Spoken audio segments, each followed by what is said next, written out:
It started like any other Tuesday morning, but sometimes, the ordinary hides the extraordinary. In the quiet gray of the city, a psychologist reviews her day, unaware that one of her patients harbors a chilling obsession. What begins as subtle unease soon spirals into fear, sketches, letters, and shadows that know her every move. How do you protect yourself when someone is always watching? Tonight, we uncover a story of obsession, intrusion, and the terrifying reality that some watchers never stop. This is a tale that will make you question who you trust, and what safety really means. It started like any other Tuesday morning. The city was quiet, subdued, a muted gray that seemed to hold its breath. Inside her office, Dr. Evelyn Harper, a clinical psychologist with over 15 years of practice, sipped her coffee and reviewed her schedule. The familiar names of her patients flickered across the list, each accompanied by a note she had left herself. Nothing suggested today would mark a fracture in her life. Her first patient arrived promptly. Martin Hayes, a software developer in his mid-30s, polite and reserved. He spoke carefully, revealing just enough to guide their session. At first, their meetings were routine, uneventful. But Evelyn had a trained instinct, a sensitivity to subtle signs, and something about him unsettled her. Not glaringly, not alarmingly, just faintly, like a shadow brushing against the edge of her awareness. It wasn't until his fifth session that she noticed the notebook. A black leather journal, thin and worn. He kept it on his lap, fingers tracing the cover, as if drawing reassurance from it. She didn't ask, respecting privacy, but glimpses of its pages sparked curiosity. She noticed lines, arcs, and shapes, almost familiar, but she dismissed it. People doodle. A week later, curiosity got the better of her. Martin had left the notebook on the side table during a break. She opened it. Her stomach sank. The first drawing was her home. Crude, almost childlike, yet unmistakable. The curve of her driveway, the front steps, the pattern of windows she knew by heart. Another page, her office.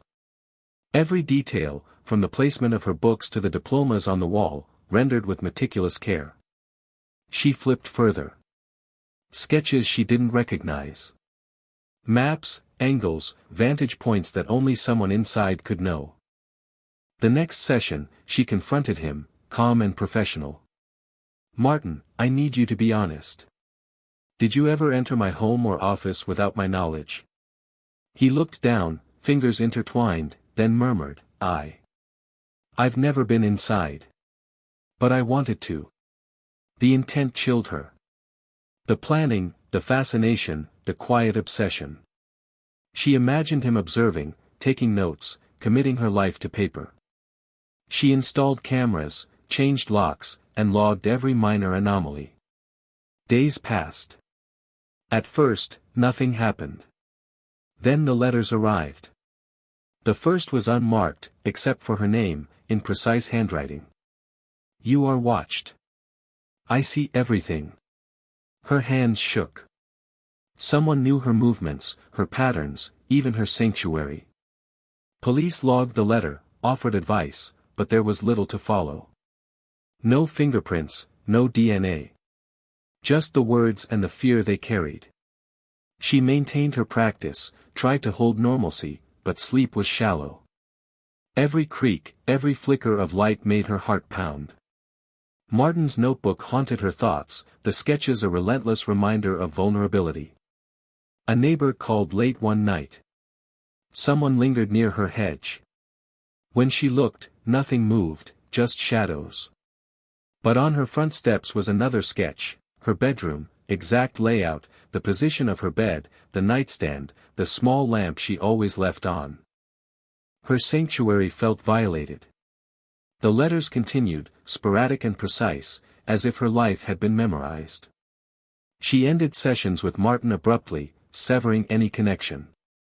She changed routines, avoided posting online, and heightened security. Months later, a final package arrived. A small, unmarked box.